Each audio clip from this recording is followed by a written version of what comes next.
Here are a few of the conditioned thoughts that keep your ego in charge of your life and prevent you from materializing what you desire and what desires you. The first is called, I am not in charge of my life. That force is outside me. You can change this perception. Turn your attention away from the ego-dominated thoughts about the circumstances of your life to the present moment. By consciously noticing your breath, the sounds, textures, smells, and scenes that the life force is experiencing through you. A second conditioned thought says, people cannot manifest. It is all a function of the cosmic throw of the dice. It's all just luck. Well, blaming luck or some external invisible force that controls the universe is a habit of conditioning that leads to disempowerment and ultimately to defeat. You are the universe. It is not something outside you. You are that force which is in everything, even the things that have previously failed to show up in your life.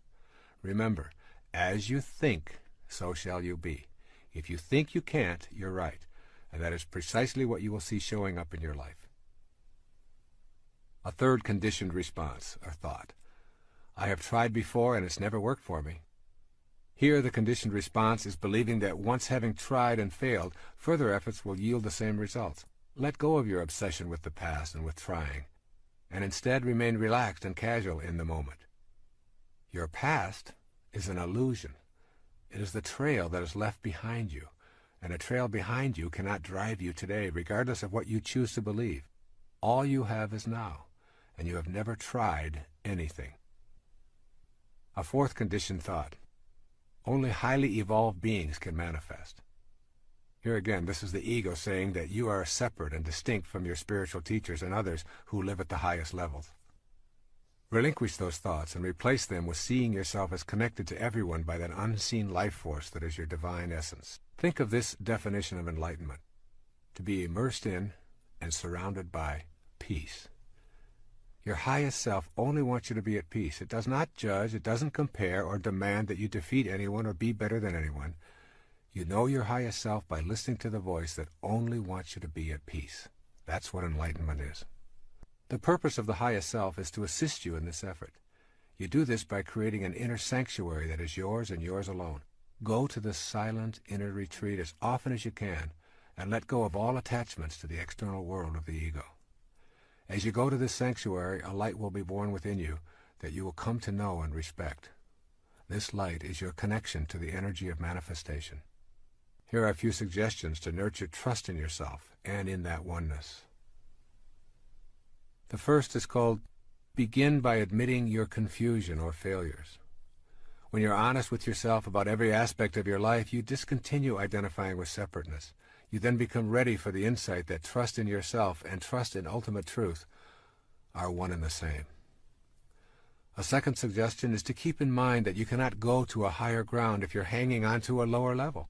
You cannot leave the physical world if you're so attached to it that you refuse to let go. The concept of trust involves surrendering to and trusting the God force. The third suggestion is to acquire a rebellious attitude toward the philosophy that preaches a style of God as boss, who is authoritarian and a benevolent tyrant. Rejection of this model does not mean that you are an atheist, but rather a believer in the true meaning of divinity. A fourth suggestion is to remember that trusting does not mean you never experience life's valleys. There will be peaks and valleys as long as you live in this physical plane. Do not abandon trust when your ego thinks things should be different than they are. It is better to embrace trust when darkness is present, knowing that light will follow. Begin to look for the lesson in the darkness, rather than cursing it. And a fifth suggestion is to take your serious problems and turn them over to God. Say something like the following: I've not been able to resolve these issues in my life. I would like to show my trust in the divine force by simply turning them over to your divine hands, which I know are also mine, and I trust that this action will lead to a resolution of these problems. A sixth suggestion is to remember that the presence of complete trust is evident in your life when what you think and feel and do are all balanced and in harmony. To say, I believe in a healthy body, and to practice eating in unhealthy ways dissolves trust in yourself. When you are incongruent with your thoughts, you are showing a lack of trust in the divinity that is your essence.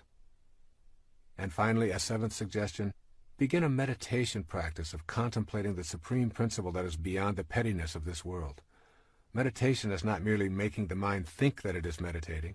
Meditation is literally the embodiment of truth and trust. It is knowing that I can confront myself in a spirit of serenity and that what I seek will be attracted to me. This, then, is the energy of manifesting, and it comes most frequently when the mind is quiet. It is the quiet mind that comes in contact with the truth. This process of closing my eyes and becoming serene gives me the ability to tap into that source of inspiration. Inspiration, the very word comes from in spirit. William James once wrote, "There is a law in psychology that if you form a picture in your mind of what you would like to be, and you keep and hold that picture there long enough, you will soon become exactly as you have been thinking." William James, an American philosopher, psychologist, and teacher, was a gifted writer in the fields of theology, psychology, ethics, and metaphysics. William is considered by many to be the father of modern psychology. In this one brief statement, he offers a powerful tool for all of us to use each and every day of our lives. This process of forming a picture in our mind is often referred to as visualization and is based on the biblical idea, "As ye think, so shall ye be." This goes well beyond the idea of positive thinking. If you want to see your life work at an entirely new level, I encourage you to discover how this law works for you personally. We think in pictures, just as we dream in pictures. Not words, sentences, or phrases, but mental images. The words are symbols enabling us to communicate or describe those pictures. It is this picturing process that William James is saying that you control with your free will. If you can learn to hold those pictures long enough without allowing anyone to weaken them, you will actually convert those pictures into your reality.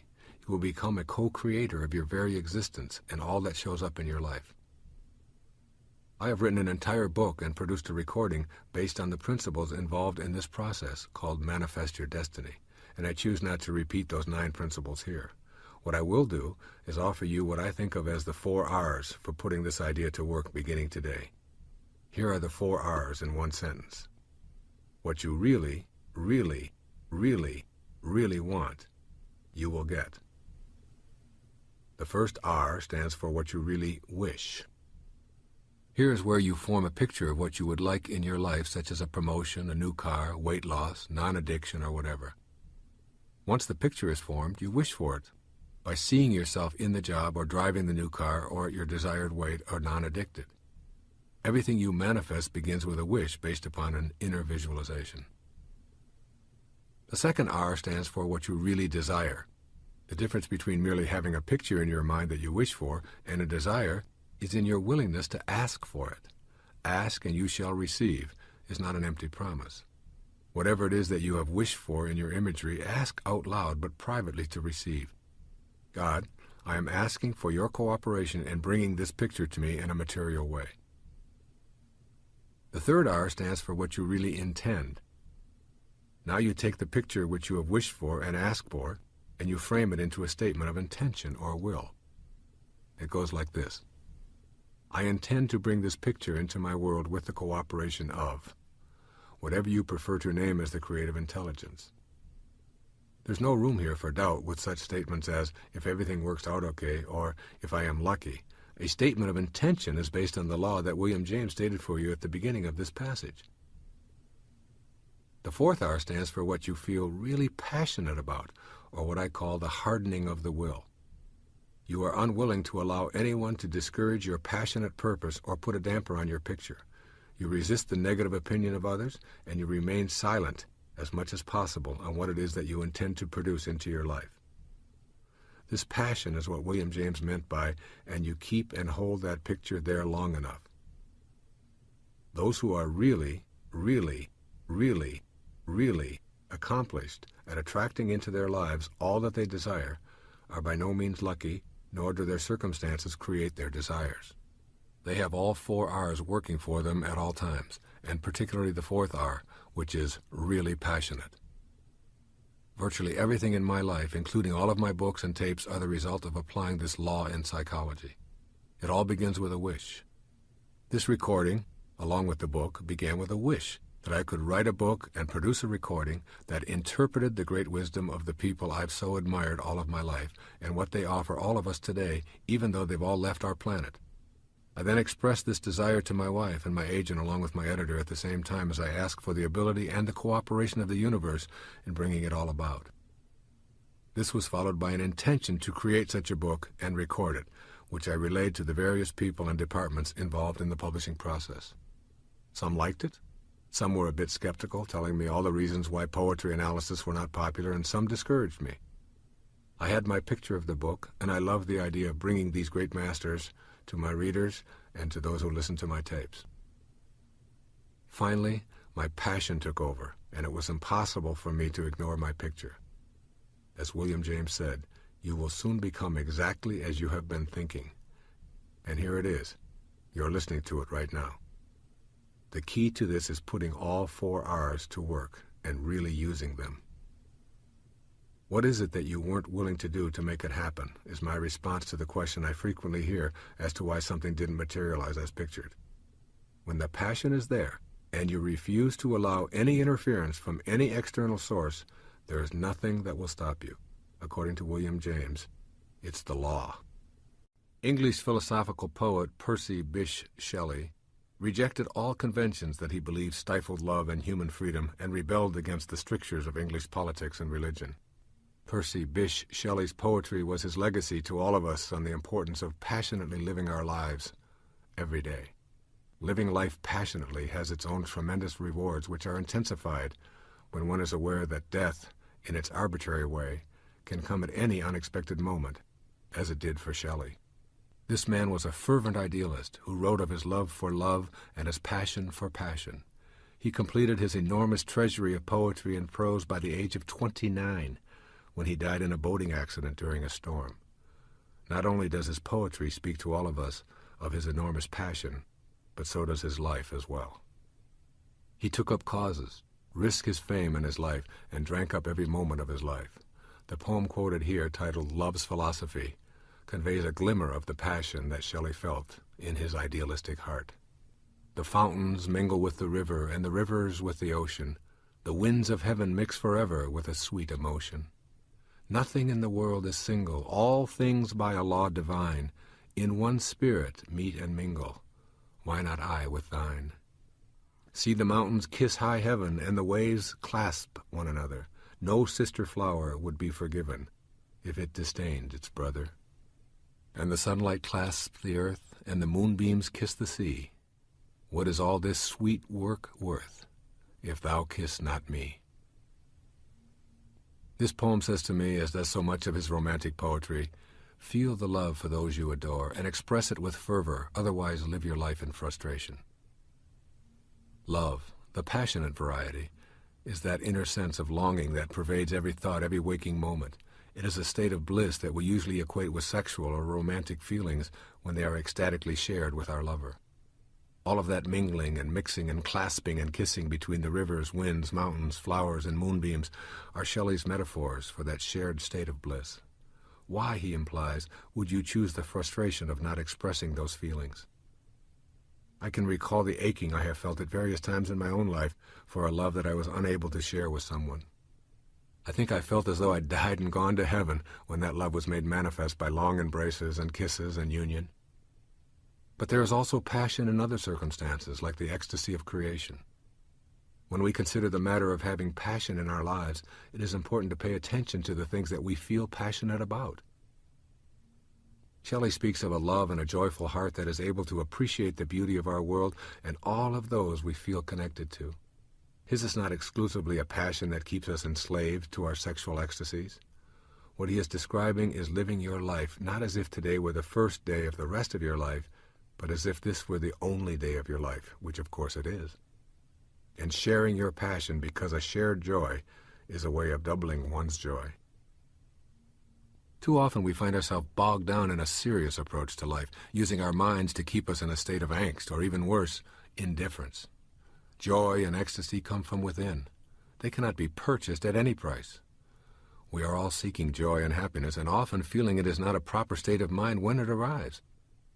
The key to knowing this state is to put passion into your life, but also your recreation, your vocation, and in all of your observations of yourself intermingling with this glorious universe. There is so much to be passionate about. I have found that people who have a passion or a strong will for what they want to achieve and who do not allow others to smear or sully their inner pictures of what they want to manifest always seem to get what it is they are desiring in their lives. Shelley lived out of his passionate idealism with every breath and heartbeat. His passion is reflected in his magnificent poetry. To put this passion to work into your own life, first, know that you are a part of a joyful universe. Allow your romantic, ecstatic, joyful emotions to appear more frequently in your daily life. When you feel joy, experience it and then express it. As it says in the New Testament, joy is the fruit of the Spirit. Don't deny yourself that fruit. Secondly, write your own poetry. Take the time to record your feelings of passion. Whether your passion is pottery or antique furniture, mathematics or music, express it in your own words. Third, give yourself permission to be a passionate person. Be passionate about anything or anyone you choose without interference from your inner critic. When that inner critic tries to make you feel foolish, gently but firmly tell it to wait for you in the lobby and invite it to rejoin you later if you want it. And fourth, tell those you love how you feel about them as often as possible.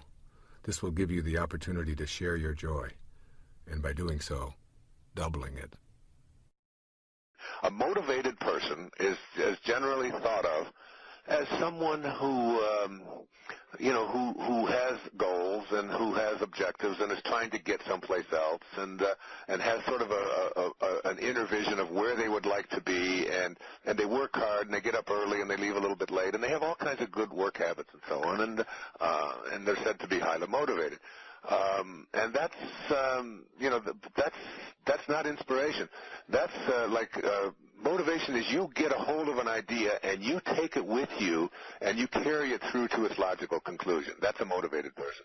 Inspiration is not where you get a hold of an idea and take it where you want it to go.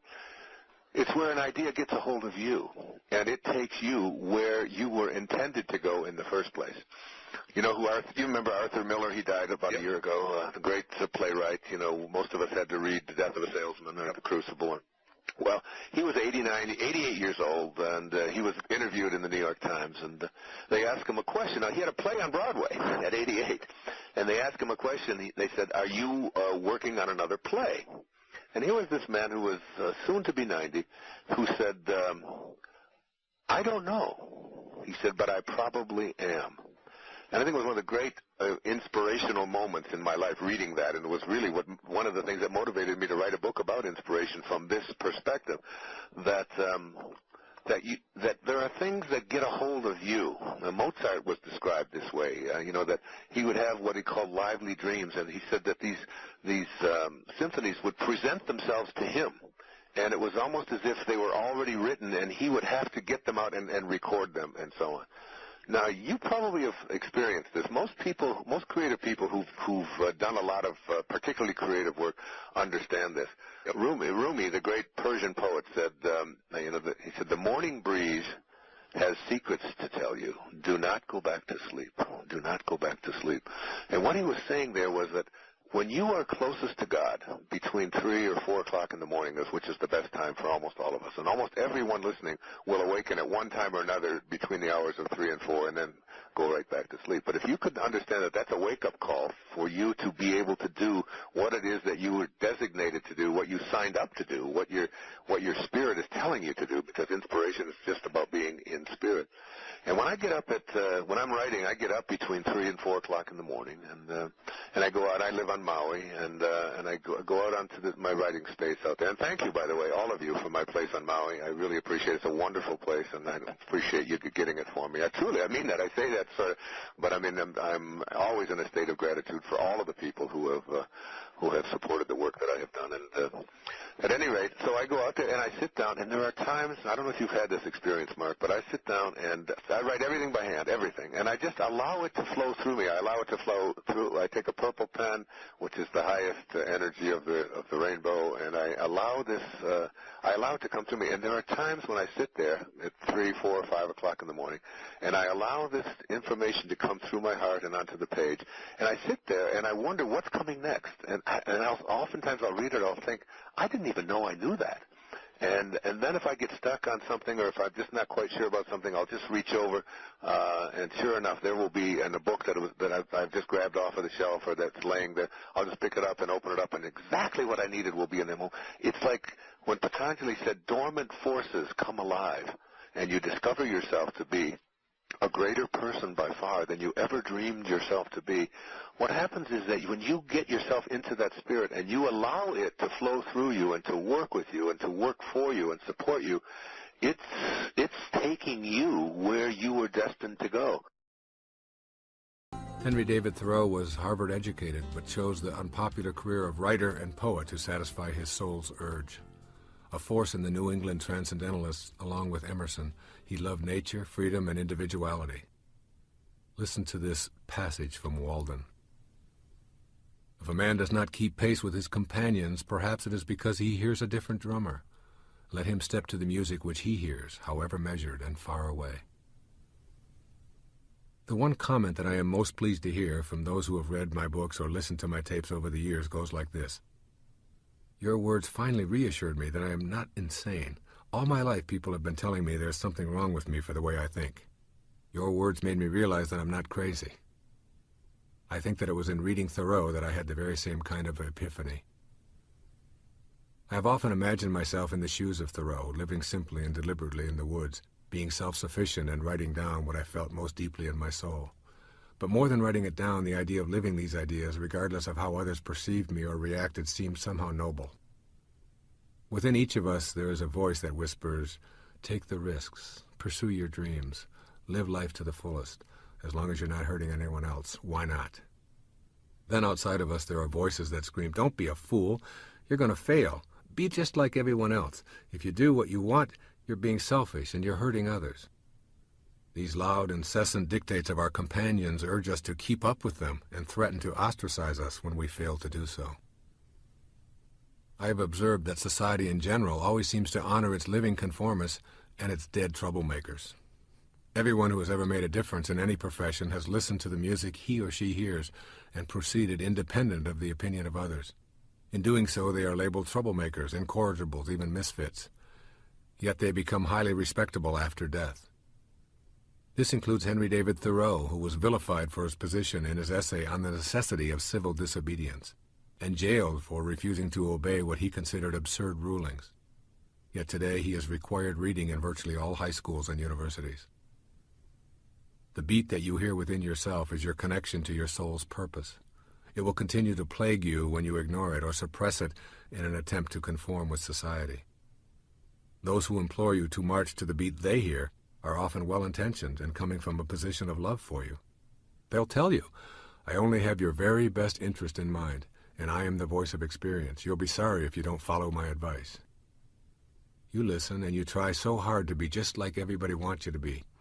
Yet that nagging drum beat that no one else seems to hear faintly thumps in the farthest reaches of your awareness. If you continue to ignore it, you will live a life of frustration. You may even learn to suffer in comfort, which is the very best you'll be able to achieve. Thoreau is speaking directly to you from the mid-19th century about your own self-sufficiency and happiness. Whatever it is that you feel compelled to be or do is the voice of your soul pleading with you to have the courage to listen and act upon the melody only you hear, as long as it does not interfere with anyone else's right to pursue their dreams. And so it is with those around you who are also hearing a drumbeat that is foreign to you. They too must be allowed to step to the music they hear, even though it may sound strident and off-key to you. If everyone marched to the very same music and no one ever strayed from that conformity, we would all still be living in caves and preparing the same old recipe. Take one whole buffalo, skin it, burn it, and devour it. Progress is the result of individuals first listening to what their hearts tell them, and then acting on those messages despite the protestations of the tribe. Imagine yourself walking through the woods with Mr. Thoreau back in the 1840s before the Civil War.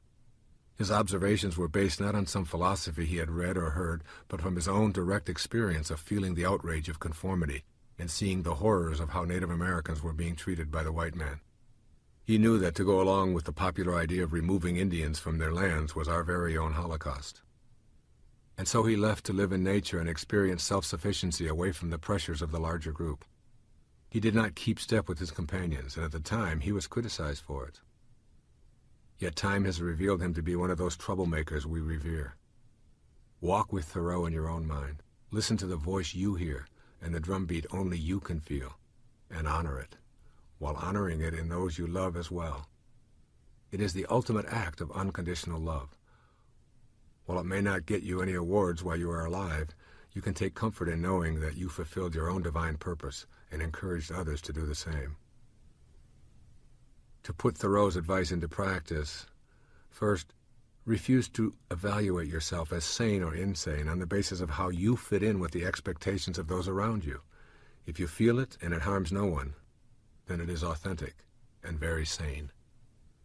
Second, remind yourself that you will have to incur the misunderstanding and perhaps even the wrath of those in your immediate tribes for having the temerity to march to your own drumbeat.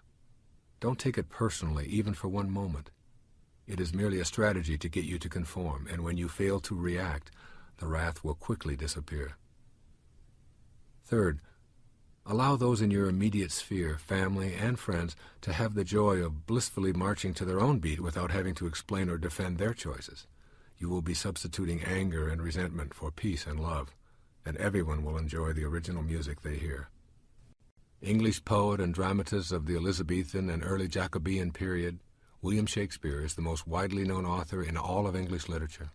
To read William Shakespeare is to become lost in his unprecedentedly rich and inventive use of the English language. I decided to present this selection on the quality of mercy from The Merchant of Venice because I feel these are the most profound and practical 14 lines ever written on this human attribute. The quality of mercy is not strained. It droppeth as the gentle rain from heaven upon the place beneath. It is twice blessed. It blesseth him that gives and him that takes. 'Tis mightiest in the mightiest. It becomes the throned monarch better than his crown. His scepter shows the force of temporal power, the attribute to awe and majesty, wherein doth sit the dread and fear of kings. But mercy is above this sceptered sway. It is enthroned in the hearts of kings. It is an attribute to God himself, and earthly power doth then show like as God's, when mercy seasons justice. Living with a spirit of mercy and putting it to use each day is the way to tame our more base and primitive instincts while nurturing love and compassion. When we are hurt by others, our first impulse is usually to get even. Revenge rather than mercy is what our more savage side urges. Yet Shakespeare defines this quality of mercy, which he equates as an attribute of God, as it droppeth as the gentle rain from heaven upon the place beneath, it is twice blessed. The first blessing of mercy or compassion is on you, the giver. This message summarizes much of the wisdom that the psychological literature has to offer. That is, be compassionate with yourself. Do not judge yourself harshly when you make a mistake or fail to live up to some standard.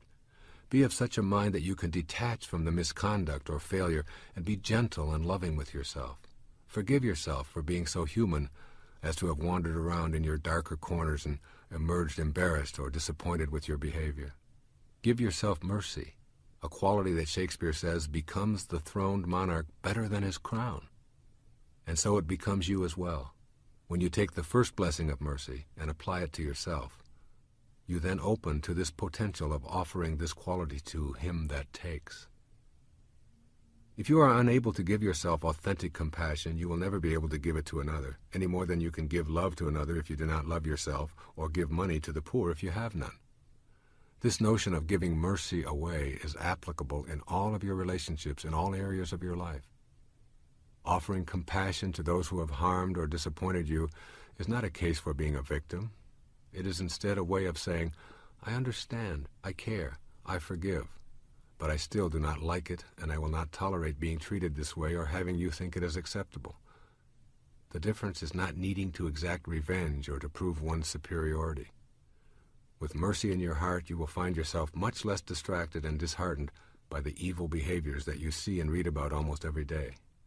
You will be able to send the offenders love and not become obsessed with anger, hatred, and eventually the desire for revenge.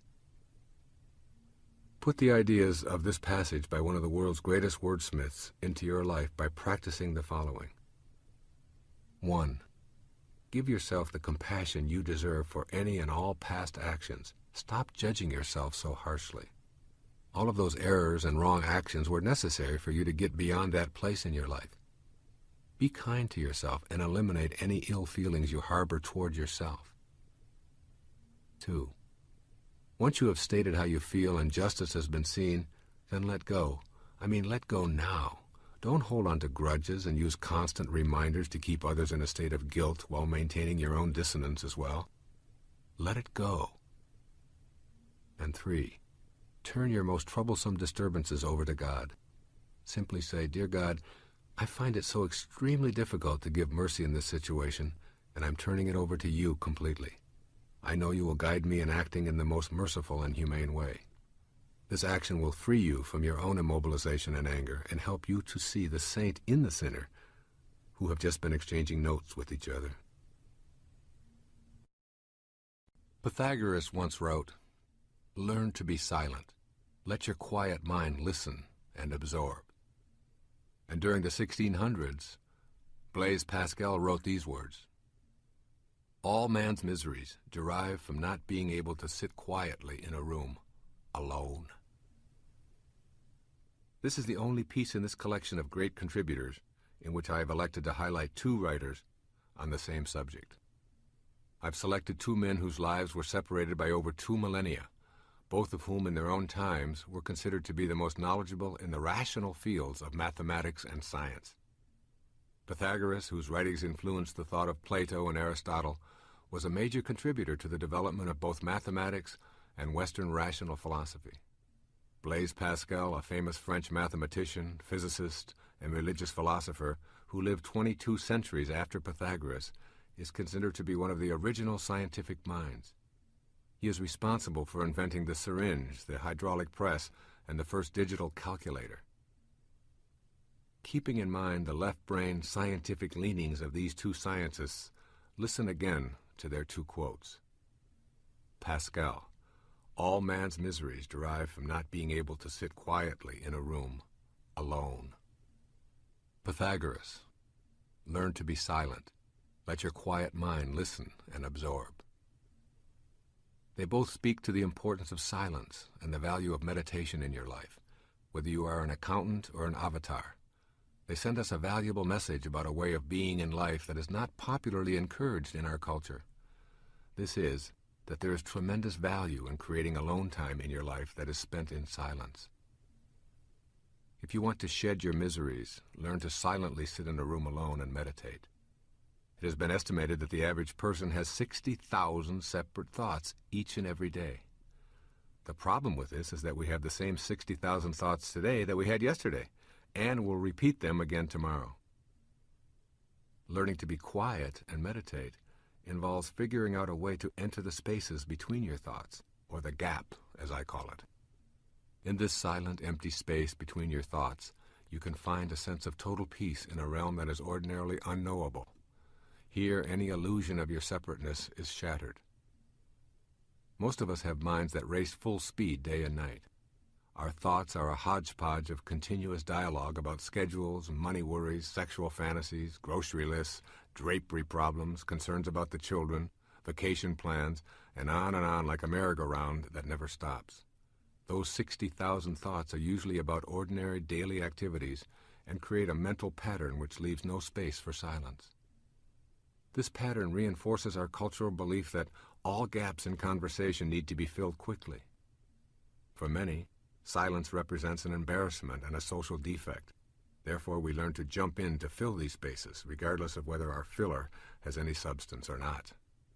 Silent periods in a car or at a dinner are perceived as awkward moments, and good conversationalists know how to get those spaces occupied with some kind of noise.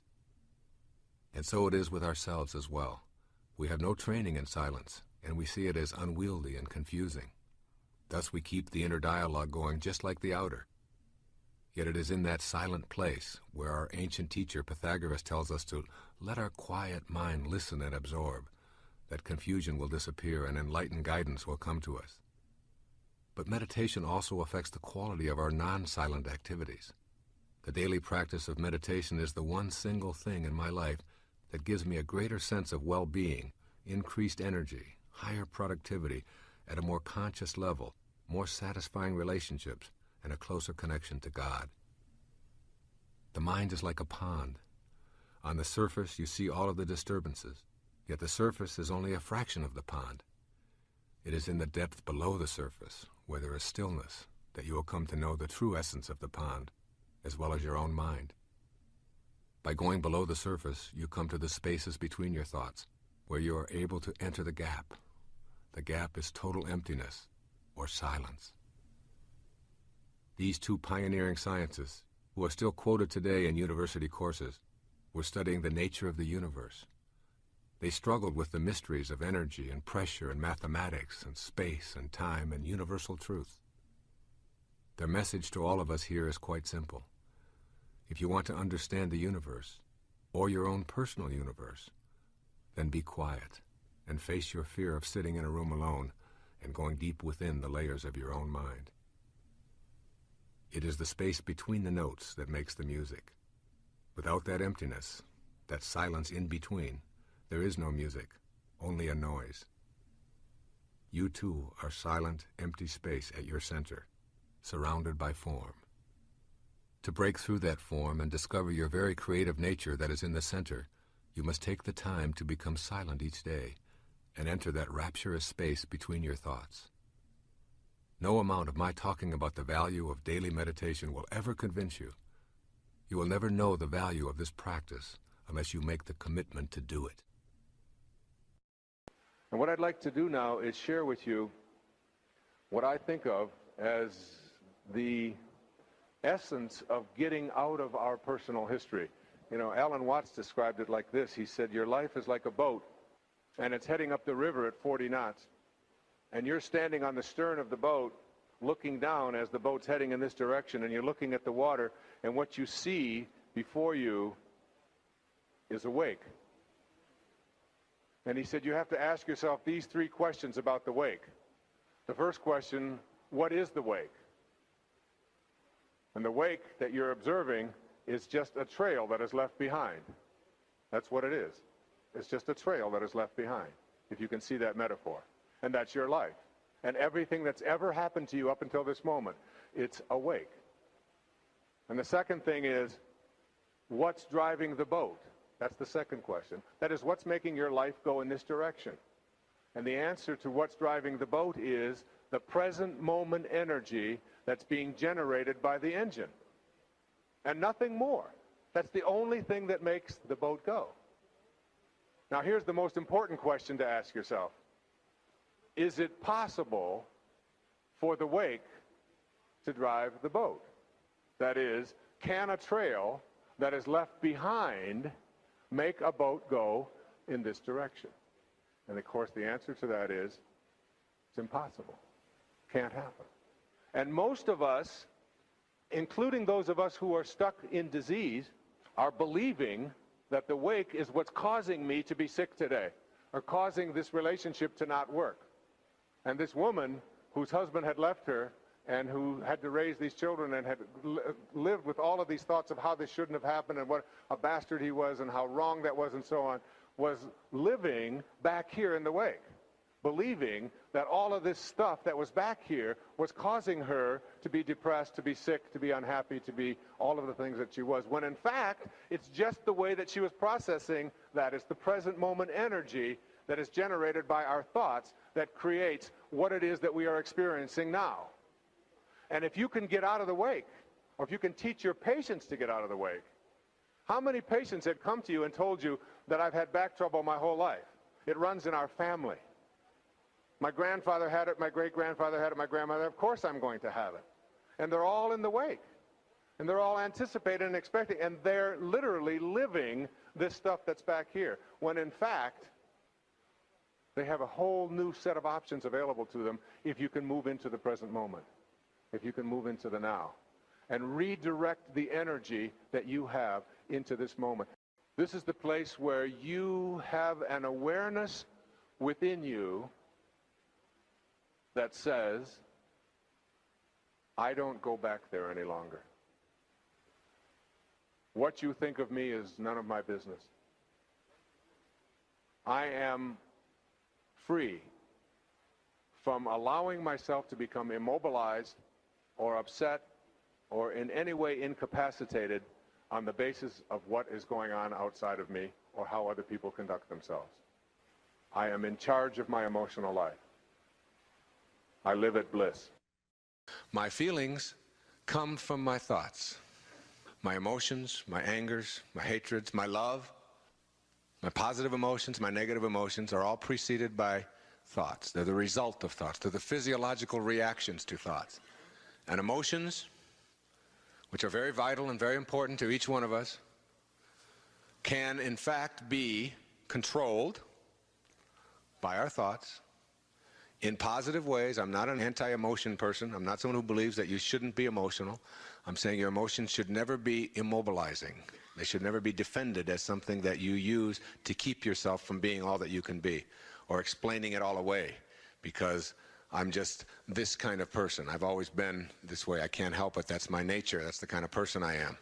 You are the kind of person you have chosen to be as a result of how you use what you are, the pureness of your thought. We're learning through biochemical exploration and engineering. There are enzymes in the brain that release different endorphins into your brain as a result of the way that you think. A person who thinks a positive thought is not just saying, oh, goody, I'm just thinking positive thoughts. They are affecting the chemistry of their body. And when you look at things like schizophrenia and some of the least understood of the mental illnesses, we say, yes, there's chemical imbalances there.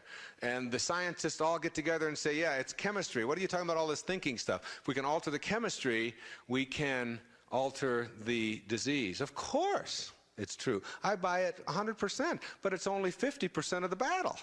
What causes the chemistry to change in a human being? What causes an ulcer? Isn't that a chemical change brought about as a result of thinking? Isn't that what it is? Well, the same thing is true of a mental illness. Yes, the chemistry is different, but believe that you control your chemistry. It's your chemistry. You carry it around. It's yours. And every patient who I've ever worked with in the really severely disturbed realm still must understand that they're doing this to themselves. Yes, your chemistry is unbalanced, but don't believe that we're just going to put you on lithium, or we're just going to put you on this drug, and the drug is going to, for the rest of your life, do it. You've got to believe that you can, in fact, alter any chemistry within you through the way that you think. What do you think blood pressure going up when you're under pressure is about? It's a chemical change brought about through thought. Like magnetism, there is a force that has many characteristics that are quite impossible to detect with our physical senses. We call this force energy. Energy is in all things in our universe and has an impact upon objects around it with something that we describe as the power of attraction. In magnetic fields, we can easily see it at work, yet we're unable to detect the formless energy with our sensory apparatus. The force is there, attracting and repelling, and it is everywhere on our planet. If it is everywhere, then it is also within us. It seems unlikely that our senses will inform us any better than they help us comprehend how a magnetic pole works. We can see the results, but the force itself is always elusive and in motion. We can use this universal energy to bring to us objects of our desire because the same energy that is in what we desire is also in us, and vice versa. It is simply a matter of alignment and will that allows us to tap into this force. Bringing things into the physical world is a process that we call creation. What we create involves the use of the same power that is in all that is created. It is only a matter of degree. There's absolutely no difference in the power that brings something from the world of waves into the world of particles and the power that brings your thoughts or mental pictures into form. The world of spirit from which all matter derives and the world of matter comprise one harmonious whole. They are separate but always together, just like the peak of the wave and its base, separate but forming an inseparable whole. Think of manifesting as nothing more than transforming waves of possibility into particles of reality. The transforming process requires energy. This energy is invisible but is always in everything, including us.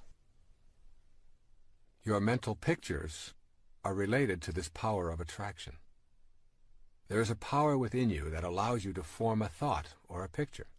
This mental picturing power is the energy of attraction that is in all creative processes. It is different in degree, but nevertheless identical with the power of attraction. This power is the very substance of life. You can't see, touch, or hear this power, but it is within you. In using this power, you are not in any way attempting to change or interfere with the laws of nature. You are fulfilling the laws. This undifferentiated power is the basis for the mysterious attraction that draws your desires to you. Think of yourself as a way that God has of particularizing. Then see your ability to formulate mental pictures as the divine creative power energizing through you. Can you see that the same creative energy that particularizes as yourself is what you use to manifest your desires? This power thrives on happiness, love, joy, contentment, and peace. The more blissful and loving you are, the more the divine spirit particularizes within you and the more godlike you become. It is through your thoughts, or how you use your power to create a thought, that all creative energy is attracted to you. If your mental pictures are of being surrounded by things and conditions that you desire, and they are rooted in joy and faith, your creative thoughts will attract these surroundings and conditions into your life. The power to even have a thought is a divine power. With this recognition of its sacredness, you form a vision or a mental picture. Finally, you hold it lovingly in place with the inner knowledge that the God force that brought everything in the universe into existence also created you.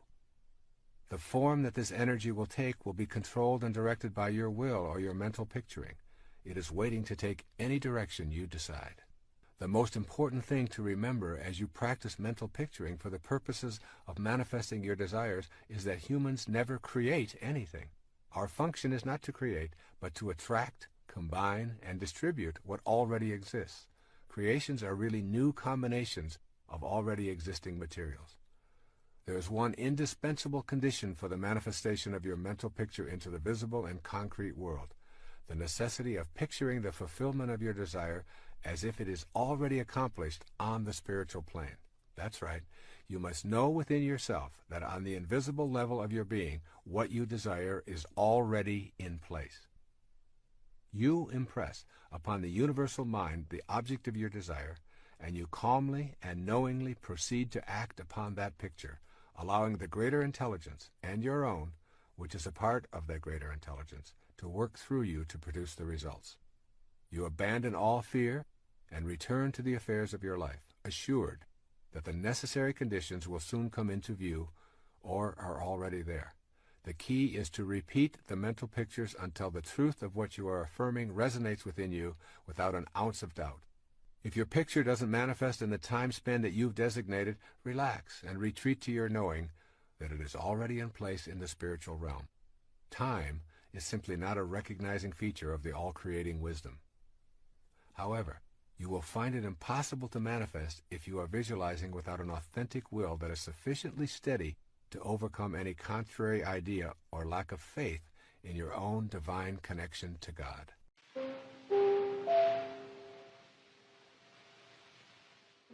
You are not a human being having a spiritual experience. You are a spiritual being having a human experience. This really means that you are eternal, that your essence of who you are is something that can never be taken away. Your life here is a parenthesis in eternity. It opens parentheses at a given moment, called your conception. It closes parentheses at the instant of your death, and it's surrounded by eternity. You are that eternal being. Keep this in mind. It's a very, very important idea. You're not a human being having a spiritual experience. You're a spiritual being having a human experience. What you think about expands. If your thoughts are centered on what's missing, then what's missing, by definition, will have to expand. Nothing you imagine in your mind is impossible. Perhaps you'll be surprised to learn that there's no such thing as a nervous breakdown. Nerves don't break down. People choose to break down. Having a plan is not necessarily unhealthy, but falling in love with the plan is a real neurosis. Don't let your plan become bigger than you are. Planning for the future, having goals, looking towards a better life, these are all terrific. But remember that life is really what happens to you while you're making other plans. Enjoy today. Have your plans, but don't fall in love with the plan. Let that plan be something that is adjustable and that can shift at any moment. We can only give away to others what we have inside ourselves. We can only give away to others what we have inside ourselves. And the corollary of that is, we can't give away what we don't have. If you have love inside of you, love for yourself, then that's what you'll give away. If you have contempt inside of you, contempt for yourself, then that's what you'll give away. Be willing to let anything happen. Willingness is such an important commodity in our lives. Just be willing. Forgiveness is an act of self-love. Forgiveness is an act of self-love. You know, no one has ever died from a snake bite. Snakes bite. What kills people from a snake bite is not the bite, but the venom that continues to pour through the system long after the bite.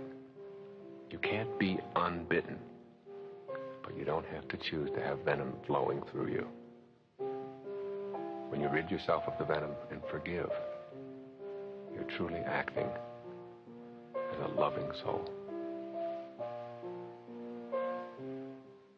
If you step back far enough, it is easy to see humanity as one. Remember, this is a universe.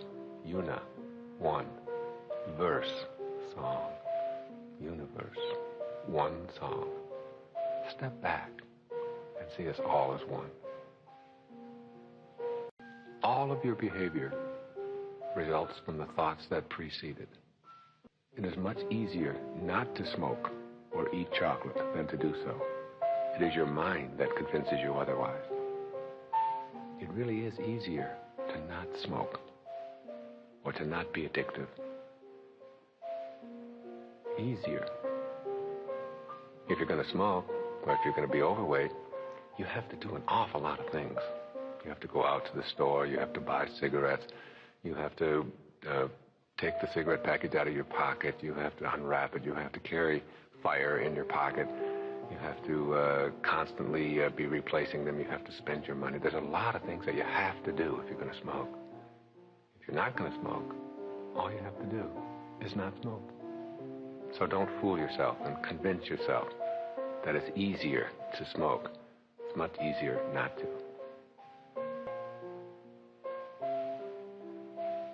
Anything you must have comes to own you. Ironically, when you release it, you start getting more of it. And energy moves from slow to high and low to fast, or reverse that, slow to fast and low to high. And that the lowest energies are the energies of the world of the physical. This hand looks like a solid mass. But if you look at it under a microscope, you know that it's not a solid mass. It's nothing but a bunch of molecules and atoms and subatomic particles all moving about. You know that. You know that inside there, despite what your eyes tell you, that inside here there is nothing but energy. And I've said a lot of things, and if there was an audiologist out there who was going to give you the energy report of the sound that was in this room, and all of an iridologist who was going to give you a report on all of the light in this room, you would discover that there are no problems in anything that was said or anything that you have seen. There are no problems in it. All they would do is show you, well, here's the energy. It would be a big scroll, They pull it out on an oscilloscope, and it would go like this, and then he said this, and then he said this, and you'd say, well, wait a minute, I thought maybe I heard him swear once, and that really kind of upset me. That was really a problem. And they'd say, no, can't find it in here. No, it's not in the report. The report just shows energy, but I didn't like that. Well, it's not in the report, because energy has no problems. It's only when we take it in and process it that it becomes a problem for us. There's no problems out there. And every problem that we have is located back here in this lowest energy field of all, the energy of the solid. And then we move up from the energy of light to the energy of sound, or of thoughts. And we actually think faster than light. And every thought that we have, as I've talked about in Power versus Force, has an energy component to it. And the higher the thought, as you move up towards love and peace and what I call intention, you change the impact that it has on everything in your life. Not just on everything in your body, but your life as well. And everyone that you impact. Some will feel better for being in your presence, some will feel worse. And the most astonishing piece of research, let me see if I brought it with me, is in the eye of the eye. This is one of the things that Hawkins concludes. One individual who calibrates at 700, if we had one individual calibrating at 700 on this planet, they would counterbalance the negativity of 70 million individuals who calibrate below 200. One person at 700 can counterbalance 70 million individuals who are at force or below. Imagine if there weren't people, enough people, who were moving the energy level of all of humanity with whom we are all connected. If we didn't have these people and this energy and this music and these books and these words and even events such as this going out across the world on the internet and so on, if we didn't have this and we moved our collective consciousness to a place where we didn't have enough people above the 200 range, the collective negativity of the people who live at this energy level would self-destruct the entire human race. That's for you to know how important and significant it is for you to live at these higher levels. And what did Francesco, and when I wrote Spiritual Solution to Every Problem, this photograph, which calibrates just a little bit under 600, which means that carrying the energy, if you look at the last 3 books of mine that have been written, this one, A Spiritual Solution to Every Problem, the 10 Secrets book, and the Getting in the Gap, notice the design, notice the feel, notice the photos, notice the drawings, notice the way that it feels in your hand, because everything has an energy, and we can design books, and we can design, to understand when Linda held the CD next to her of Sky's Music, and then she held the aspartame, one of them made her go strong and one of them made her go weak. Everything has an energy. And when Nisargadatta said to me, you don't have to read this book, he said, this was in 1982, he said, just carry it with you. It was called I Am That. Just carry it with you, and the energy from the words that you carry with you will impact those around you. I said, this is just a crazy old fart. What could he be talking about? How could, and some of you are probably thinking that about me today. How could a person say that just carrying something around could impact? And then I began to see the research, and Power versus Force came into my life, and Dr. Hawkins, and I began to see that I can make an impact and a difference just simply by the things that I carry around with me, what I wear, how I speak, what I listen to. When I was a leader of a group of people who were in alcohol rehabilitation and drug addiction rehab, and I walked into the room to be a part of this group, and there was a sign on the wall that says, there are no justified resentments.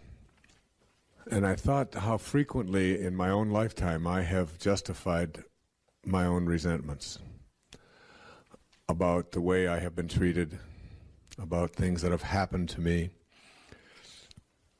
about the way I have viewed other people's behavior and putting the attention on myself and so on. We were told that no matter what happens in this group, no matter what somebody says, no matter how offensive it may sound to you, no matter how angry it may make you that they are saying what they are saying, there are no justified resentments. And the reason that you cannot justify any of your resentments is because your resentments are serving to hurt you rather than to help you. And those resentments that you carry around, even though you think you have every right in the world to feel that way, I've heard people say it many times, I have a right to be miserable. Married to the person that I'm married to. If you were married to this person, you would feel that you had a right to be miserable as well.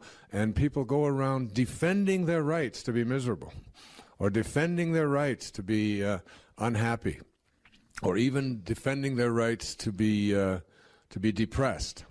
Depression is a big thing these days, and people believe that they have a right to their depression.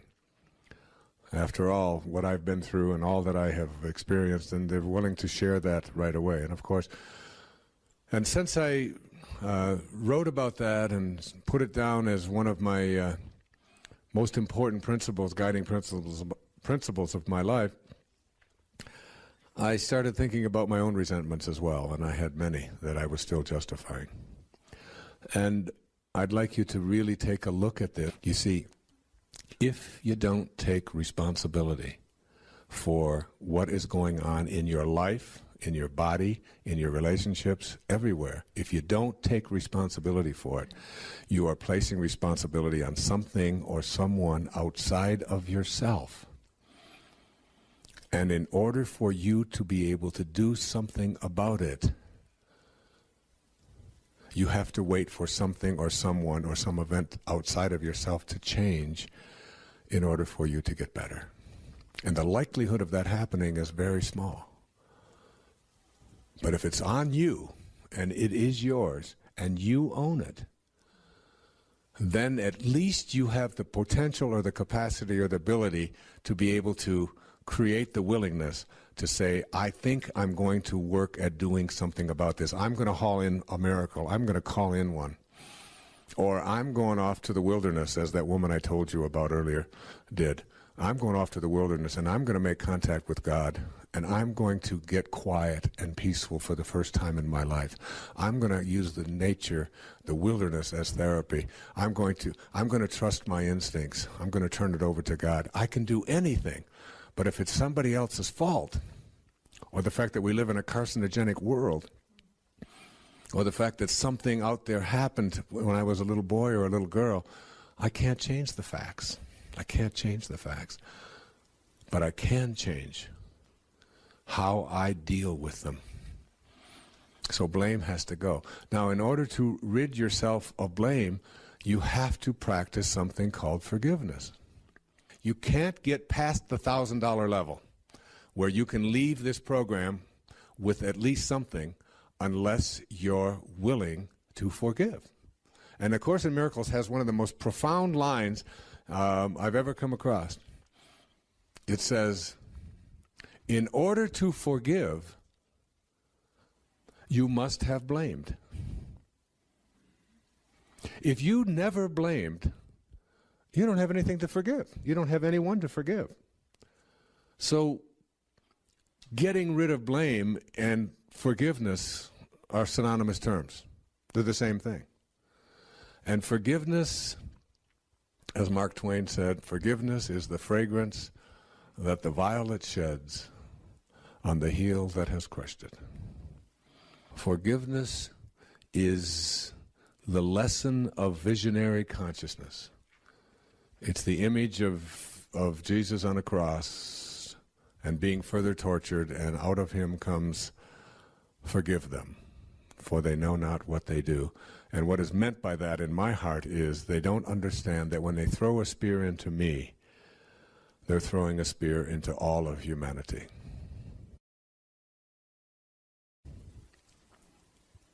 Because Jesus was not one who spoke of the flesh. He spoke of the oneness, the connectedness of all of us, excluded no one. And always remember that as you practice being Christ-like. There is no one to exclude, no one. Not in the kingdom of heaven. The 100th Monkey is a philosophy based upon the writing of a man named Rupert Sheldrake. Rupert Sheldrake lives in England, and he has written a book, which I have been studying, called A New Science of Life. And it was voted by the American Academy of Physics as the book most likely to be burned by their academy. All right? Because it is so blasphemous and absurd and silly, the notions inside of it. What Rupert Sheldrake is suggesting is that memory, which is what we can recall of all the things that have happened to us, is simply not stored in the brain. It's just not stored in the brain. All kinds of physical evidence to, like where they do experiments with cutting out pieces of the brain, a lot of ways of scientific evidence of establishing this belief. Just let it in. Don't endorse it, just let it in. Don't bite off my finger. Just look to where it's pointing for a few minutes, okay? The notion is that if memory, of course, is not stored in our brain, then where is it? Right? The philosophy is very simple, that all members of a species are connected together through what they call morphogenetic fields, just very much like magnets. And these fields surround all human beings. The 100th monkey is the number, the 100th monkey. Off the coast of Japan, there's an island. And they took a group of these monkeys from one species, and they put sweet potatoes out there on the beach. And they watched the monkeys. And the monkeys began to wash the sweet potatoes in a certain way that was peculiar to this species. And they began to eat them in a way that was peculiar to this species. After a given amount of time, when a certain number of monkeys within that species began to do that, the same behavior began to crop up in monkeys of the same species on islands 200 and 300 miles away. Question is, how did it happen? How could that have happened? And that's, without going into all the details of that, if there is truth that all members of a species are connected, that all human beings are connected as well.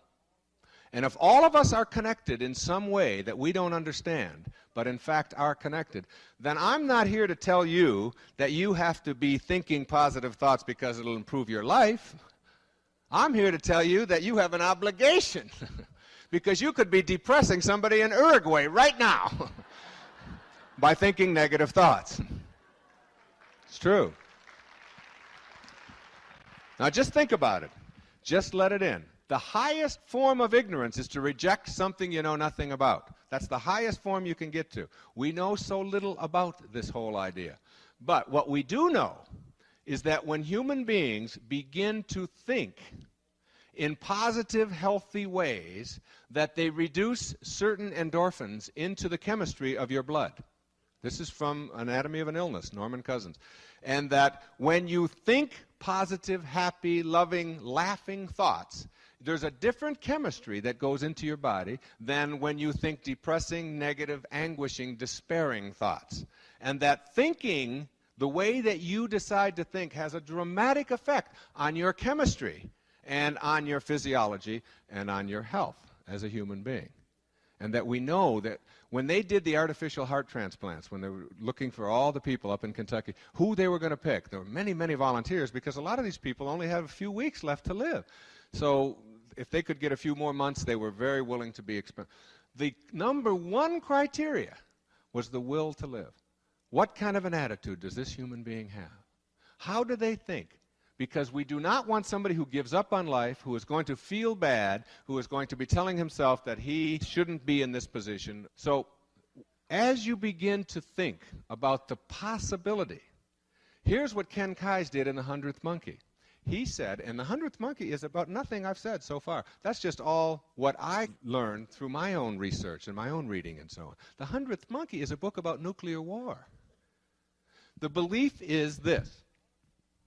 If enough people on our planet think there's going to be a nuclear holocaust and believe that it's going to happen, We are going to create it by the way that we think. When a critical mass, and that's the theory, the 100th monkey, when you get to a certain number of people thinking anything, then it begins to spread to the rest of us all over our planet, and we begin to act upon those collective thoughts. The thinking is, who knows, I'm open to it, that we are not only connected to everybody who's alive, but everybody who ever has been, and everybody who ever will be.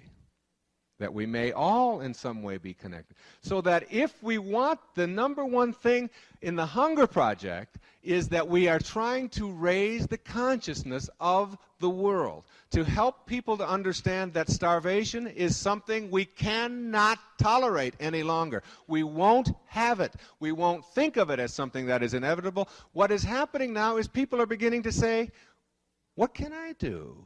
How can I change that? The same thing is true with nuclear war.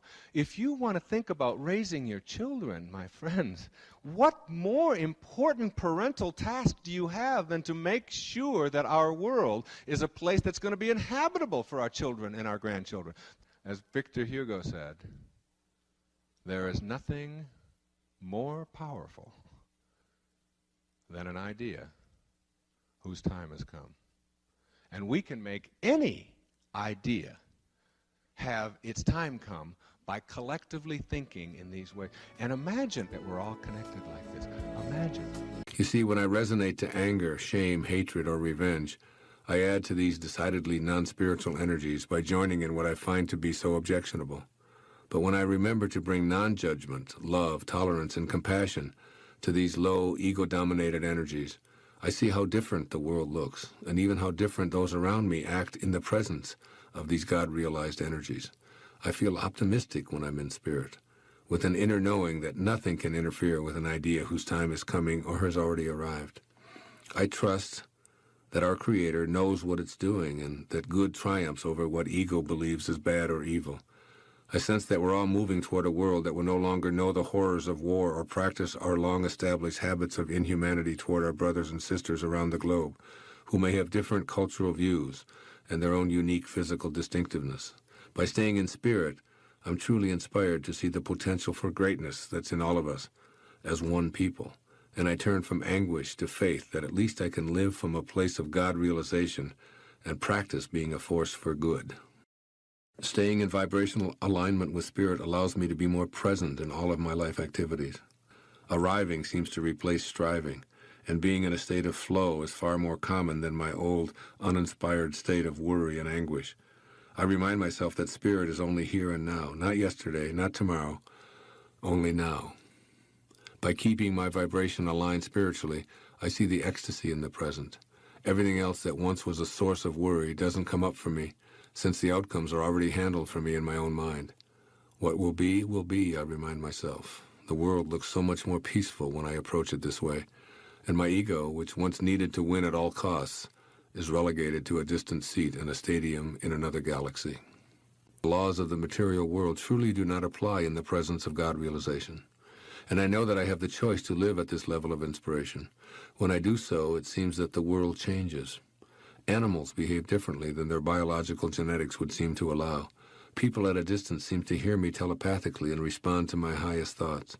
Objects seem to materialize in defiance of what scientists say is possible, and healing takes place in spite of modern medicine saying otherwise. In other words, miracles seem to be ordinary. The world looks like a place where everything is possible, where restrictions and limitations are non-existent, and where the power of our Creator seems to roll right up and land at my feet, begging me to hop on board and witness the infinite possibilities it offers. This is how I feel when I align myself to spirit, cocky inside because I know something that so few ever come to realize, but humble and awestruck on the outside at the miraculousness of it all. When I remember to stay in spirit, I've realized that when one thing appears to be going wrong, I can see clearly that 10 things are going right. For example, if my cell phone isn't working, I can note that my health is fine, my family is safe, the ocean is calm for swimming, my bank account has a surplus, my electricity is fully functional, and so on, and on it goes. From a perspective of being in spirit, I automatically shift my attention away from what's going wrong and onto what's right. This then becomes my point of attraction, and I attract more of what I'm focused on. Whereas at an earlier time in my life, I'd attract more of what was going wrong because that was my point of attraction. How sublimely beautiful the world now looks to me from this magnificent place of inspiration. No longer do I stay focused on and attract more of what's going wrong, for I've learned to place my attention on what's right, what's working, and what's aligned with the all-creating spirit. From this place of inspiration, I ask, what if I looked deep within myself and found no original sin at all? That is, what if I discovered original innocence instead? What if the same were true for everyone? I know that our creative source is one of good, and I also know that we must be like what we came from. Therefore, everyone, including myself, is a piece of God. We came to this world from innocence and love, not from a place of sin or weakness. When I see Christ consciousness in everyone, even those with whom I differ greatly, I'm able to feel good, to feel God. When I know that there's no original sin in anyone, I'm able to think like Mother Teresa, who told the world, in each person I see the face of Christ in one of his most distressing disguises. When it is goodness that I look for, rather than sin and weakness, that's what I see. I then see goodness in the little old lady driving slowly in front of me, the elderly man fumbling with his change and delaying me at the cashier, the children squealing loudly as I'm attempting to concentrate on a book, the teenagers shouting along with their ear-splitting rap music, or the jackhammer operator whose deafening sounds fill the air with chaos. When I'm inspired, I see God realization, disguised as a minor blip, and the world looks fine, happy, and even peaceful. I remind myself of Rumi's sage advice. If you're irritated by every rub, how will you ever be polished? When I feel inspired, I notice how much zest I have for life and everything that I do. I play tennis with exuberance and without fatigue. I write from my heart, and this inner feeling radiates outward in all of my waking moments.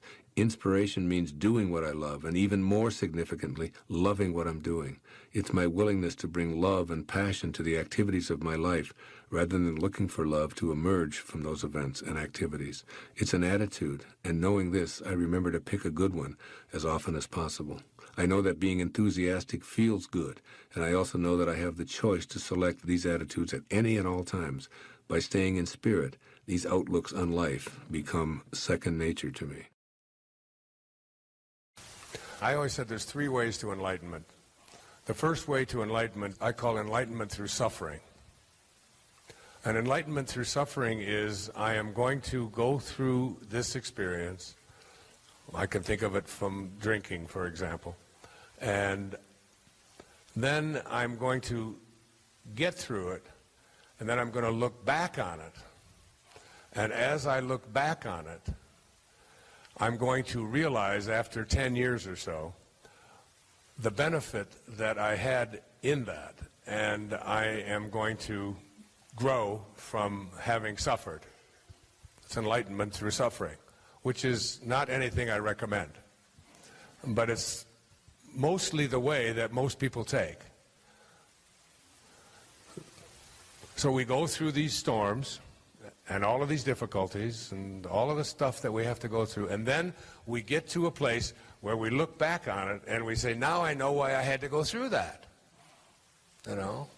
Now I know why I went through those addictions. Now I know why I went through those horrible relationship things, and I was always trying to be right and not being able to work it out. Now I know why I had to go through the poverty. Now I know where the accident came about. Now I know why the fire that destroyed this. I know why the illness came about. But I don't do it by what I call enlightenment through suffering any longer. I go a different direction now. And the direction that I go is the next level of enlightenment. And the next level of enlightenment is while you are going through the storm, instead of saying, someday I will realize why I had to go through this, and I'll look back on it, and I will benefit from it. Instead of that, what I do is say, what's the lesson in this for me right now? What is it that I've attracted? Why have I attracted this into my life again? And I am going to get the lesson without having to go through a long period of suffering in order to understand it and explain it. So that's the second level, and that's one I would recommend to you as you start coming back to your place of origin, as you begin to reconnect to your source. I think that there is a way, there is a possibility of going through the things that we are told we're supposed to suffer from and not suffer at all. I think there's a way. I don't say that I'm there. And when you really get good at getting into the moment and being here now, as Ram Dass says, living from this moment and being just completely engulfed in it, whatever it is that your pain is, whatever you're thinking about, whatever, you know, there's a saying that says, I'm an old man and I've had many troubles, most of which have never happened. And most of the troubles and the suffering and the things that they are really thoughts, that all this suffering that you went through, you know, that it was all thoughts. It was just all thought. That we become what we think about, whether we want it or not. I mean, that's really the beauty of the work of Esther and Jerry Hicks and Abraham, is the power of our thoughts. This whole idea of reconfiguring our way of processing things in such a way that we don't have to suffer. Because I'm going to go to a third point. I haven't even gotten to the third one yet.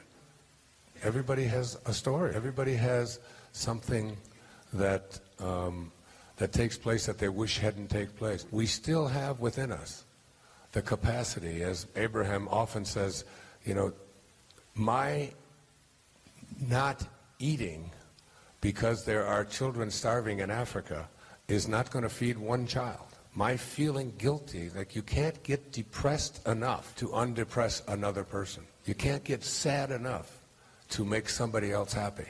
But you can present yourself as a person who is aligned with Source in such a way that you are a God-realized soul, that when you are around a depressed person or a starving person, you give them hope. And that's what we need, is people who have a sense of hope and can elevate themselves because of the examples.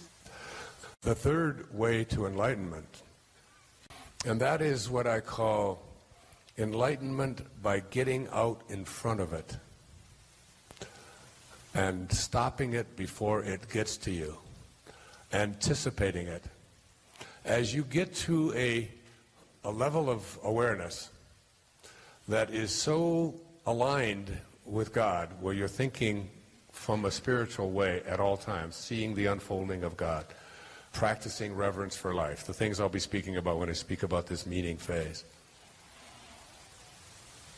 As you get and begin to start to elevate your consciousness, what happens as you begin to elevate this, your intuitive nature begins to take over, and you begin to attract the right people and the right events and the right circumstances in your life. They just show up. And the right people, like when I decided to give up alcohol, when I decided to give up experimenting with certain drugs in my life, I remember still being tempted to go back to it. But as I was changing my conception of who I am, my concept of myself as a person, I would attempt to go back. I would find that the person that I was supposed to get the drugs from didn't show up.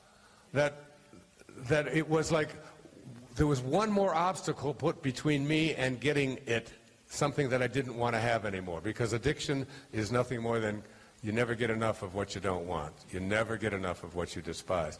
And instead of my just going and making it easier, there'd be one more step, and then there'd be another step, and then I'd have to pause. And before you know it, it would be over. The temptation would be gone. And the right people would begin to show up.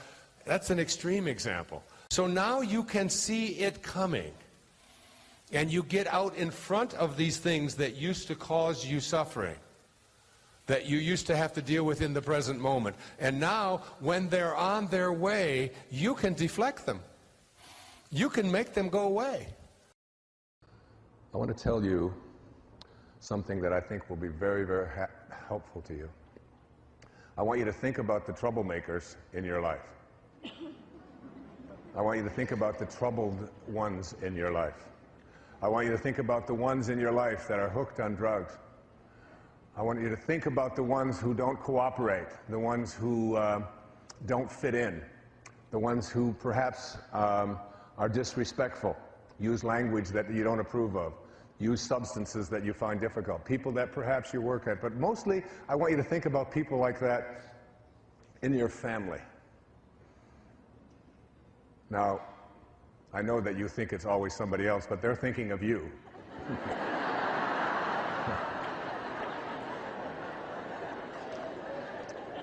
And I want to tell you about how consciousness expands in every direction when you take these people who are your greatest teachers, the people who have come into your life to teach you how to love them through what it is that they're struggling with, what it is that they are going through. It's just, there's a need there, a need to be loved, that it's very difficult to love certain people under certain circumstances in certain ways, particularly when they behave in ways that are so troublesome to you. Anybody in your life who can push a button and send you into a frenzy is the person who's your greatest teacher. You know why? Because they teach you that you haven't mastered yourself at this moment. You don't know how to choose peace. In A Course in Miracles, there's a wonderful line that says, I can choose peace rather than this. Whatever it is, I can choose peace. I want to tell you about a woman, her name was Peace Pilgrim. Peace Pilgrim was a woman, an elderly woman who walked around the country, and all she did, dressed in white, was go into different communities and she would just talk about peace. That's all she did. She talked peace wherever she went. And in the process of talking peace, there would be no ads, and no one knew her name. She was just called Peace Pilgrim. I believe there's a website about Peace Pilgrim today. And in her journal, Peace Pilgrim, this woman who devoted her life to peace, talked about the Bamemba tribe in South Africa. And I want to share this with you because this could be one way of returning spirit to the place in your home where there's emptiness, where there's hurt, where there's pain, where there's fear, where there's anger, where there's worry. In the Bamemba tribe, Peace Pilgrim says, when a person acts irresponsibly or unjustly, he or she is placed in the center of the village, alone and unfettered. All the work ceases. The entire village gathers around the accused individual. Then each person of every age begins to talk out loud to the accused. One at a time, each person tells all of the good things the one in the center ever did in his or her lifetime. Every incident, every experience that can be recalled with any detail and accuracy is recounted. All positive attributes, good deeds, strengths, and acts of kindness are recited carefully and at length. No one is permitted to fabricate, to exaggerate, or to be facetious about the accomplishments or the positive aspects of the accused person. The tribal ceremony often lasts several days, not ceasing until everyone is drained of every positive comment that can be mustered. At the end, the tribal circle is broken, a joyous celebration takes place, and the person is symbolically welcomed back into the tribe. Necessity for such ceremonies is rare. Now, I'd like to think about that in terms of what I learned since the family meeting that I called a decade or so ago. If I were to do it over, I would place this beautiful child in the center of that circle, and I would have everyone talk about the wonderful things about her, about however, wherever we go, she just always thinks about the downtrodden. Dad, can we just take some donuts out to these workers, these migrant workers? They never get to have just some. Can't we just go over there? Come on, Dad, let's just take them some donuts. Can't we just do something nice for this person? I would tell them about the time that she went over on Mother's Day and bought a little trinket for her mom and wrote a little poem next to it. I would talk about how she made us laugh all the time when she was a baby, and with that little tongue of hers and the little words that she made up and that funny little way that she walked and her own sense of independence. And we would go on and on and on with this. And if we can teach those who are troubled, those who cause us pain, those who use language that we don't approve of, those who dress in ways, those who do things to their bodies that we don't think they should do. If we can just immerse them in a culture of acceptance and love, even if they're behaving in ways that seem so anathema to you, if you can just find a way to continue to do that, eventually that spirit has to raise, and your consciousness expands in every direction. Learning to think from the end rather than about the end. People say, well, you're so productive, you get so much done, you've written so many books, you've done so many CDs, you've done all these PBS shows, you've done movies, you've done... And you know what? I basically think I screw off a lot. I don't really think I do that much at all. I mean, you can't even imagine. I mean, I take time to exercise 3.5 to 4 hours every single day of my life. Every day. My kids will tell you. I swim in the ocean every day. I do yoga for 90 minutes almost every single day of the week. I walk at minimum an hour and a half every day of power walking on top of all of the other things. It's hard for me to imagine myself not doing, because my imagination is so strong and such a part of what it is that is my life, that how it manifests isn't nearly as significant as that I keep my imagination sharp and focused. And I want to read you a little bit of Neville. It's a book, Moving from Desire to Wishes Fulfilled, by Neville. The great secret is a controlled imagination and a well-sustained attention firmly and repeatedly focused on the object to be accomplished. It cannot be emphasized too much that by creating an ideal within your mental sphere, by assuming that you are already that ideal, you identify yourself with it and thereby transform yourself into its image.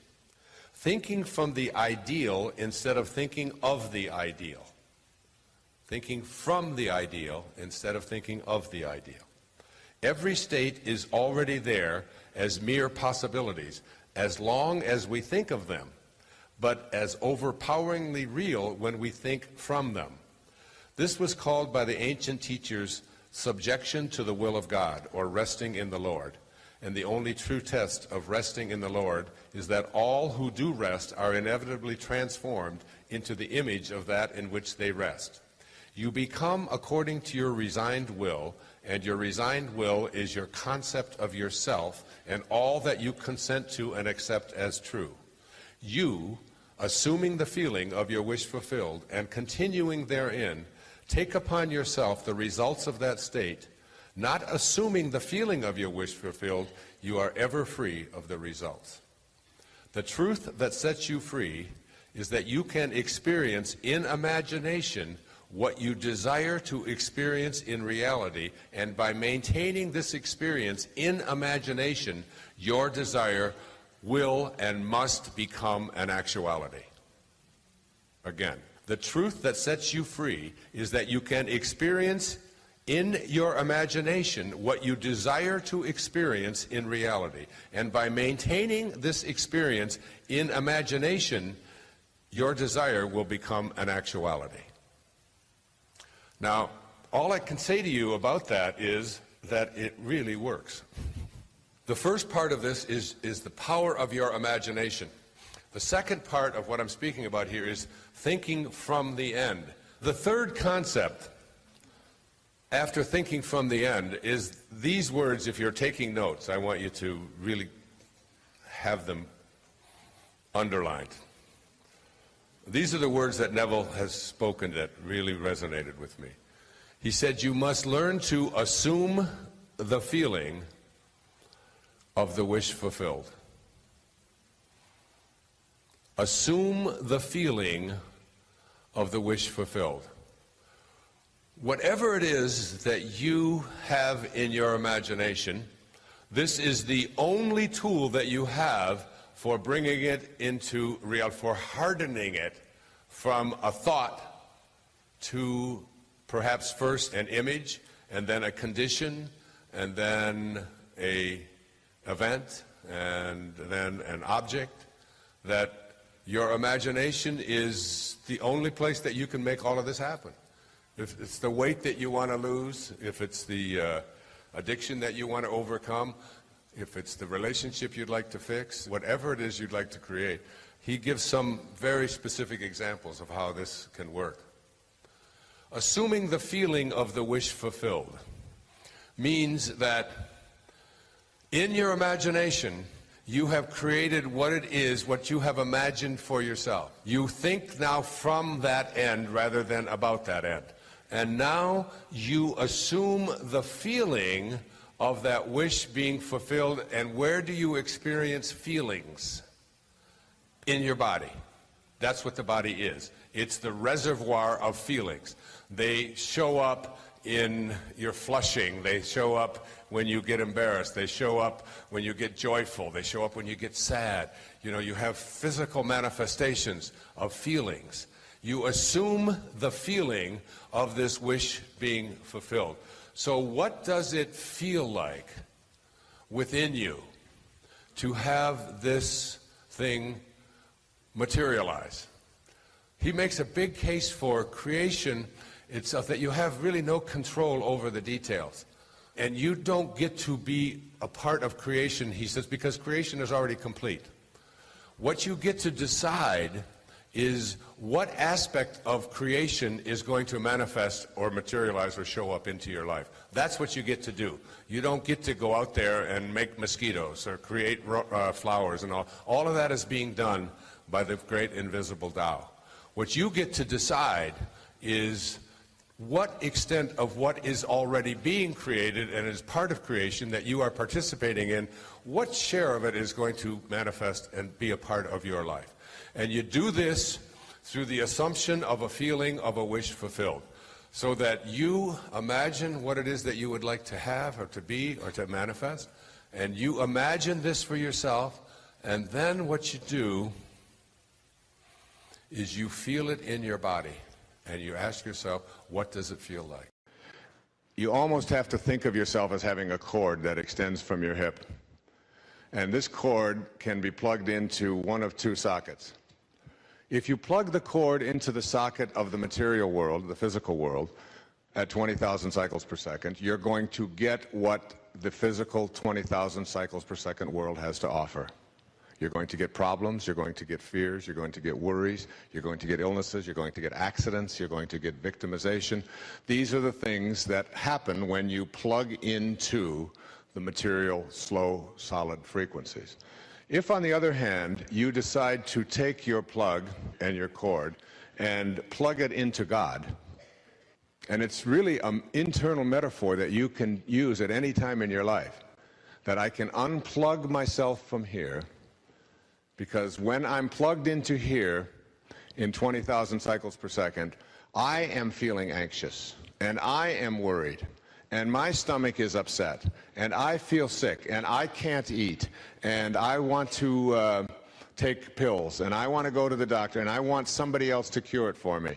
Those are the reactions to plugging in here. But when you plug into God, in your mind, when you just take this plug and you plug it in over here, you say, all right, God, I'm plugging into you, and I'm turning it over to you, because I don't know how to handle this, but I know you do, because you keep the planets in alignment, and you make the flowers bloom, and you turn a seed into a flower and an embryo into a baby.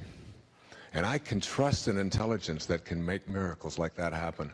And I know you have the answer. It's not like I have to say, oh, dear God, oh, my God. You know, I know that you can create the world, and I know you can do all of those things, but if you only knew my problems, you couldn't possibly solve them. And God is up there saying, you know, you're absolutely right. You know, it's not too bad to make a universe and to turn an embryo into a baby. But with the parents you had, my hands are tied. I'm sorry, there's just not much that I can do. I'm really sorry, you know. You have to really be willing to surrender and turn it over. And ask. And ask. And then create an intention. And then I think it's most important of all, after you turn it over, to remember that it's never between you and them when you have a conflict in your life. And I had read something from Mother Teresa called The Final Analysis. And let this ring in your hearts if you're looking for what to do to reach the highest levels of consciousness. Let this fill your hearts tonight. From Mother Teresa. People are often unreasonable, illogical, and self-centered. Forgive them anyway. If you are kind, people may accuse you of selfish, ulterior motives. Be kind anyway. If you are successful, you will win some false friends and some true enemies. Succeed anyway. If you are honest and frank, people may cheat you. Be honest and frank anyway. What you spend years building, someone may destroy overnight. Build anyway. If you find serenity and happiness, they may be jealous. Be happy anyway. The good you do today, people will often forget tomorrow. Do good anyway. Give the world the best you have, and it may never be enough. Give the world the best you have anyway. You see, in the final analysis, it's all between you and God. It was never between you and them anyway. And it was never between you and anyone you're in conflict with. Whoever they are, no matter how severe the conflict, it's always between you and God anyway. You can applaud because that's from Mother Teresa. You just need to do. That's the key word, to do. Even trying is a myth. Without being nitpicking, you can't try anything. If I say to you, there's this pen sitting on this table in front of us, and I say to you, all right, what I want you to do is try to pick up this pen. Now, here we go, okay? Now, in reality, all of this trying is called not picking up the pen. It's just not up yet. And then when I do this and I pick it up, there's the pen up in the air. The trying is man's invention. It's the doing. It's the doing that is important. And yes, risk-taking is phenomenal. And I use the word myself. I have in a chapter in my book on raising children called I Want Them to Become Risk-Takers. And yet I don't believe it's risky at all. I believe the risk is only our evaluation of it. And that the real risk, other than putting your life in jeopardy and jumping in front of a moving train and foolish things like that, which I'm not talking about here, the risk is, there's several. One is that I will fail. All right, let's look at that. You can't succeed unless you're willing to fail. And you can't always be better than everybody else, because if you're a winner by having to defeat everybody else, then you'll always be a loser, because no one can always defeat everybody else, no matter how great they are. So that's not a good definition of winning at all. I've often talked about Babe Ruth hitting 60 home runs in 1927, the year he struck out more than anybody in the history of baseball, the same year. If you want to hit home runs, you have to be willing to strike out. And failing at something is just an opportunity, if you're looking at it the way I'm talking about. It's just an opportunity to see where you are and to assess who you are. And if you're having to look over your shoulder at somebody else to decide how you're doing, then somebody else's performance is determining who you are and how well you're doing. That's called competition. Enlightened people don't look at other people to determine where they are. They say that's the person and that's how they're running and that's where they are in their music development or whatever it is. And that has nothing to do with me. Where I am is how I decide to believe. Now, there's nothing wrong with getting out there and competing in a tennis match or in a golf match or in bowling or in anything in life. But to understand that it's not to evaluate who you are and how valuable you are, but just to see how you stack up to somebody else. That's fine. And when it's over, it's over. That's one big risk. And when you get to a point where failure is something you welcome, because that's how you learn. You don't learn much from success except to stay the same. But when you fail at something, it's a wonderful experience because it gives you an opportunity to grow. To me, that's not risky at all, even though to many people it is, this whole business of failing. The other fear is that I won't be liked, or that somebody won't approve of me. Well, the enlightened people are independent of the good opinion of other people.